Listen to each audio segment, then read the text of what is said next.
आज की इस वीडियो में हम बात करेंगे एक्टिव लर्निंग के बारे में कि एक्टिव लर्निंग क्या है और कौन सी स्ट्रेटजीज़ हैं जिसके थ्रू हम एक्टिव लर्निंग को हमें बेनिफिट देती है। तो वीडियो को एंड तक देखिएगा ताकि आपको कंप्लीट इन्फॉर्मेशन मिले। तो सबसे पहले समझते हैं कि एक्टिव लर्निंग होती क्या है। किसी भी चीज़ को पढ़ना, देखना और सुनना, उसके बाद उसके ऊपर डिस्कस करना, उस चीज़ के बारे में सोचना, उस चीज़ को दिमाग में लाना, ठीक है, उस चीज़ से रिलेटेड कुछ नया जो है क्रिएटिव जो है माइंड में लाना, इसको हम एक्टिव लर्निंग कहते हैं। लाइक पार्टिसिपेट करना, ठीक है, कोलैबोरेट करना, कॉन्सेप्ट को रियल वर्ल्ड में अप्लाई करने की कोशिश करना, ठीक है, ये होती है एक्टिव लर्निंग। एक्टिव का मतलब क्या है? तेज़।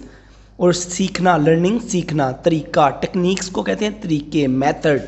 तो सिंपल वर्ड में कहा जाए तो ऐसी टेक्निक्स हैं, ये ऐसे मेथड हैं जिसके थ्रू आप ज़्यादा से ज़्यादा लर्निंग कर सकते हैं, ठीक है। वो ज़्यादा से ज़्यादा लर्निंग कैसे होगी? जब किसी चीज़ के बारे में आप सोचेंगे, किसी चीज़ को ऑब्जर्व करेंगे, किसी चीज़ को कुछ माइंड में लाएंगे क्रिएटिव, तो इसको हम एक्टिव लर्निंग बोलते हैं।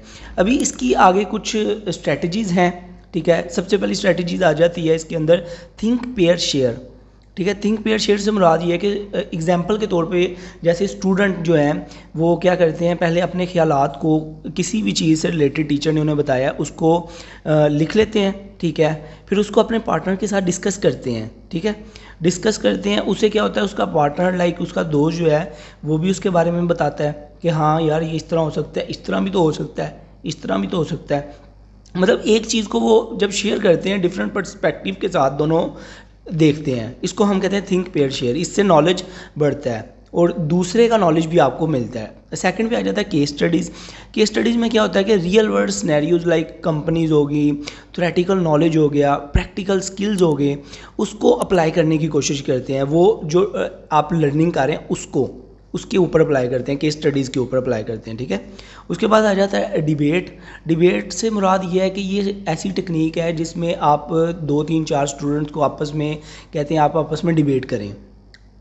वो किसी कॉन्सेप्ट के बारे में कुछ बता रहा है तो दूसरा उसको बता रहा है कि नहीं आप गलत हो इस जगह पे, ठीक है। एक दूसरे के साथ कम्युनिकेट कर रहे हैं, वो बता रहा है नहीं आपने ये गलत बताया है, इसमें ये भी चीज़ ऐड हो सकती है। या किसी को एक दूसरे के साथ बात कर रहे हैं उसमें कुछ चीज़ नहीं ऐड कर देना, उसको हम डिबेट बोलते हैं, ठीक है। उसके बाद आ जाता है पीर टीचिंग।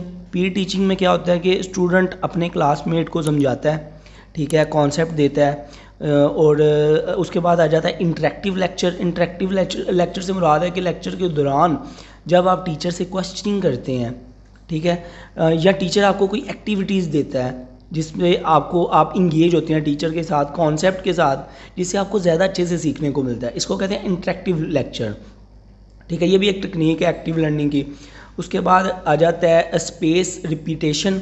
नाम से ही पता चल रहा है कि जो आपने याद किया है, जो आपने सीखा है, उसको कुछ देर बाद रिवाइज करना, उसको दोबारा दोहराना, ठीक है, दोबारा उस कॉन्सेप्ट को बताना, इसको हम कहते हैं स्पेस रिपीटेशन। उसके बाद आ जाता है रीड अलाउड। रीड अलाउड का मतलब है कि आप ऊंचे से जो है चीज़ों को पढ़ें। जब आप ऊंचे से पढ़ते हैं, रीड करते हैं, वो आपके माइंड में भी जाती हैं। लाइक अगर आप किसी को टीचिंग करवा रहे हैं तो वो जो स्टूडेंट है उसके माइंड में भी उस सही से बैठेंगी, ठीक है। उसके बाद आ जाता है मिनीमोनिक्स। मिनीमोनिक्स से मुराद ये है कि लाइक आपने किसी चीज़ के रिलेटेड, कोई कॉन्सेप्ट के रिलेटेड शॉर्ट कोई लिंक बना लिया, शॉर्ट कोई कीवर्ड बना लिया, ठीक है। उस कीवर्ड की बेस पे आपको, अगर फॉर एग्जांपल जैसे डिमास रूल है, डिमास रूल से क्या पता चलता है कि हमें डिवाइड पहले करना है, ठीक है, फिर उसके बाद मल्टीप्लिकेशन है, फिर उसके बाद ऐड करना है, फिर माइनस करना है, सब्ट्रैक्शन करनी है। तो ये क्या है, एक मैथ का हमने शॉर्ट फॉर्म में एक रूल बना लिया है। तो इस तरह कोई भी आइडिया, कोई भी शॉर्ट फॉर्म जो है आप क्रिएट कर लेते हैं जिससे आपको पूरा कॉन्सेप्ट जो है ईजीली याद हो जाता है। तो ये कुछ टेक्निक्स थी, ये कॉन्सेप्ट थे। आई होप आपको क्लियर हो चुके होंगे। वीडियो अच्छी लगी हो तो सब्सक्राइब और लाइक करना मत भूलिएगा। अपना ख्याल रखिएगा। Good bye.